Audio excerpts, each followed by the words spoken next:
बोझ। कविता अपने माता पिता की बहुत लाडली थी। 3 बड़े भाइयों की बहन थी। कोई भी चीज़ मांगने पर उसी वक्त सामने हाजिर हो जाती। पूरे घर में रौब था उसका। पूरे परिवार और नौकरों पर राजकुमारी की तरह हुक्म चलाती थी कविता। स्कूल में पूरा रौब था उसका। बड़े घर की लाडली जो थी वह। ऐसे ही उसने कॉलेज में दाखिला लिया। उसके ठाठ बाट बड़ी गाड़ी में आना जाना, हर दिन नया फैशन देखकर हर कोई उससे दोस्ती करना चाहता था। थोड़े ही दिनों में उसके बहुत से दोस्त बन गए। पूरे कॉलेज में उसकी अपनी ही एक पहचान थी। इन दिनों उसके घर एक रिश्ता आया। खानदानी लोग थे और पापा की पुरानी जान पहचान थी उनके साथ। कविता के साथ कोई ज़बरदस्ती नहीं थी, पर कविता ने फिर भी हाँ कर दी क्योंकि वह अपने परिवार से बहुत प्यार करती थी। वह जानती थी कि वह लोग उसका अच्छा ही सोचेंगे। लड़के का नाम राज था। राज काफ़ी पढ़ा लिखा और समझदार लड़का था। ससुराल वाले भी बहुत अच्छे थे। ससुराल में कविता की जगह वैसी ही थी जैसे कि मायके में। कोई भी कार्य कविता की सलाह के बिना नहीं होता था। सबकी लाडली बहू बन गई थी। फिर उसके घर एक बेटे का जन्म हुआ। राहुल कविता को जान से प्यारा था। पोता पाकर ससुराल वाले तो फूले नहीं समाते थे। कविता कभी कभी सोचती कि उसकी किस्मत कितनी अच्छी है। उसका हर अपना उसे कितना प्यार करता है। चाहे जीवन में कैसा भी समय आए, मेरे अपने हमेशा मेरे साथ हैं। मैं कभी अकेली नहीं हो सकती। कितनी खुशकिस्मत हूँ मैं। पर शायद कविता की खुशियों को उसकी अपनी ही नज़र लग गई थी। एक दिन वह मायके जाने की जिद कर बैठी। राज को बहुत काम था, लेकिन वह फिर भी उसे मायके ले गया। रास्ते में उनकी गाड़ी अन्य गाड़ी से टकरा गई। कविता, राज और राहुल बहुत बुरी तरह से जख्मी हो गए। काफ़ी दिनों के इलाज के बाद राज और राहुल तो ठीक हो गए, लेकिन कविता पूरी तरह ठीक ना हो सकी। सर पर चोट लगने के कारण वह अपनी आंखों की रोशनी खो बैठी। अब कविता की किस्मत जैसे उल्टे पांव चलने लगी। मायके वाले कुछ दिनों तक उसे मिलने आते रहे, फिर कभी कभार फ़ोन ही करके पूछ लेते कि अब कैसी हो। धीरे धीरे ये सिलसिला भी कम हो गया। ससुराल वालों की सहानुभूति भी कम होने लगी। घर में किसी को पास बैठने के लिए कहती तो जवाब मिलता, बहुत काम है, अब तुम भी हाथ नहीं बटा सकती।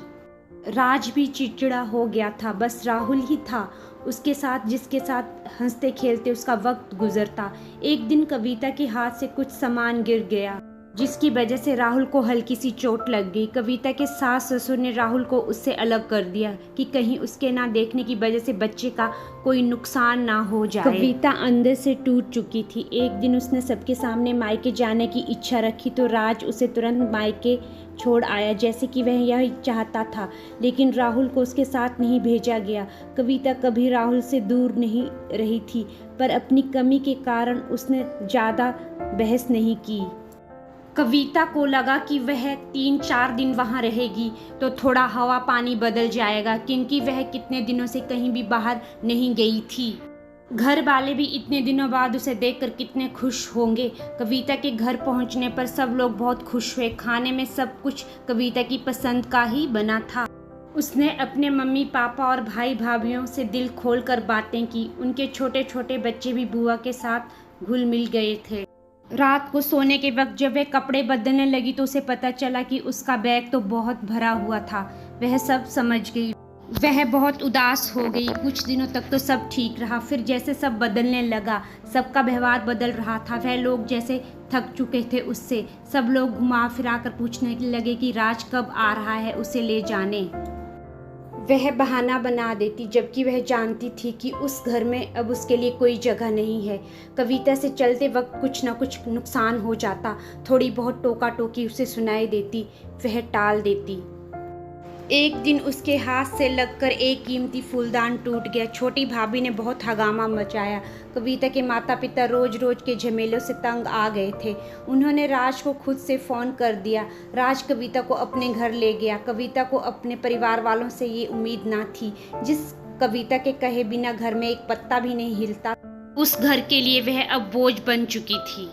राज के साथ ससुराल आते वक्त वह बहुत खुश थी क्योंकि वह अपने घर जा रही थी, अपने जिगर के टुकड़े राहुल के पास। परंतु यह खुशी भी कुछ पल की ही थी। सारा बंदोबस्त पहले ही किया हुआ था।